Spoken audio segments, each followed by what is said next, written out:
औरंगजेब का असली नाम मुहिउद्दीन मोहम्मद था। छठे मुगल शासक के रूप में अपने पिता शाहजहां को कैद करने के बाद वह 1658 में दिल्ली की गद्दी पर बैठा। छत्रपति शिवाजी महाराज भी औरंगजेब के समकालीन थे। दक्षिण के मोर्चे पर शिवाजी से लगातार औरंगजेब को चुनौती मिलती रही। 1674 में रायगढ़ के किले में शिवाजी का राज्याभिषेक हुआ था।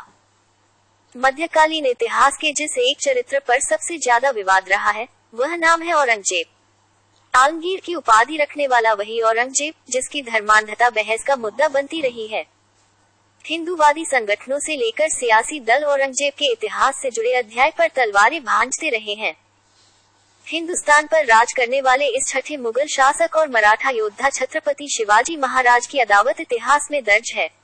उन्हीं शिवाजी की धरती कोल्हापुर में औरंगजेब पर एक नया विवाद शुरू हो गया है। आइए समझते हैं इतिहास की अदावत और वर्तमान घटना को। इससे पहले कि औरंगजेब और शिवाजी की प्रतिद्वंद्विता पर जाएं, कोल्हापुर में हुआ क्या ये समझते हैं। कोल्हापुर से पहले अहमदनगर में औरंगजेब के एक पोस्टर से विवाद की चिंगारी भड़की। यहाँ के फकीरवाड़ा इलाके में रविवार को सुबह एक जुलूस निकाला गया। जुलूस में म्यूजिक और डांस के बीच 4 लोगों ने औरंगजेब के पोस्टर लहरा दिए। चारों के खिलाफ केस दर्ज हुआ। इसके बाद महाराष्ट्र के डिप्टी सीएम देवेंद्र फडणवीस ने कहा कि इस देश और राज्य में शिवाजी महाराज और संभाजी महाराज पूजनीय हैं। औरंगजेब का पोस्टर कोई लहराता है तो बर्दाश्त नहीं करेंगे। यह विवाद अभी ठंडा भी नहीं पड़ा था कि कोल्हापुर से एक नई घटना सामने आ गई। यहाँ औरंगजेब और टीपू सुल्तान का स्टेटस कुछ लोगों ने अपने मोबाइल पर लगाया था। इसके विरोध में कई हिंदू संगठनों ने कोल्हापुर बंद की अपील की थी। इसी दौरान पुलिस से झड़प हुई और उसके बाद 19 जून तक वहां धारा 144 लगा दी गई है। अब आते हैं शिवाजी और औरंगजेब की अदावत पर। जब शहजादा औरंगजेब दक्कन का सूबेदार था तभी उसकी शिवाजी से लड़ाई शुरू हुई। 1656 में बीजापुर के सुल्तान आदिल शाह की मौत के बाद औरंगजेब ने वहां आक्रमण कर दिया। शिवाजी ने इस दौरान औरंगजेब पर हमला बोल दिया।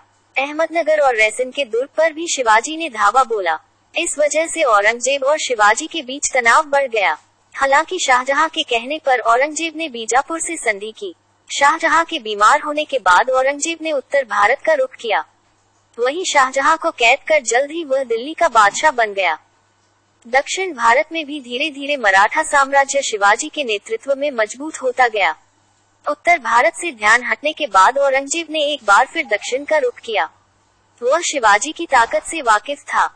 उसने शिवाजी पर अंकुश के लिए अपने मामा शाइस्ता खां को दक्षिण का सूबेदार बनाया।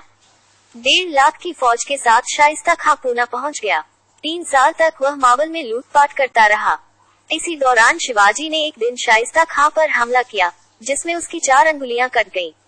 उसके बेटे अबुल फतह को भी मराठों ने मार दिया। औरंगजेब को चुनौती देते हुए शिवाजी ने खड़ा किया हिंदू साम्राज्य। जब शिवाजी से औरंगजेब का नुकसान बढ़ता गया तो उसने संधि का प्रस्ताव भेजा। जून 1665 की इस संधि के मुताबिक शिवाजी को 23 दुर्ग मुगलों के हवाले करने थे। शिवाजी को इसके बाद आगरा के किले में बुलाया गया। जब वहां उचित सम्मान नहीं मिला तो शिवाजी ने भरे दरबार में नाराजगी जाहिर की। औरंगजेब ने इसके बाद शिवाजी को नजरबंद करा दिया। औरंगजेब का इरादा शिवाजी की हत्या का था, लेकिन उससे पहले ही शिवाजी ने चकमा दे दिया। 17 अगस्त 1666 को शिवाजी और संभाजी किले से भागने में कामयाब रहे।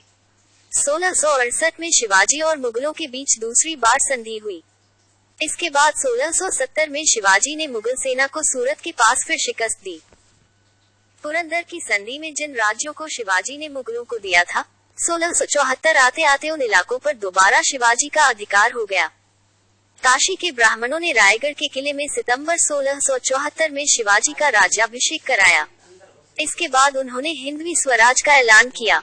विजयनगर के पतन के बाद दक्षिण में ये पहला हिंदू साम्राज्य था। जुलूस में लहराए गए औरंगजेब के पोस्टर। महाराष्ट्र के अहमदनगर जिले की घटना। गृह मंत्रालय ने दिए जांच के आदेश। औरंगजेब की 1707 में मौत। कब्र है संभाजीनगर में। 3 अप्रैल 1680 को निधन से पहले तक शिव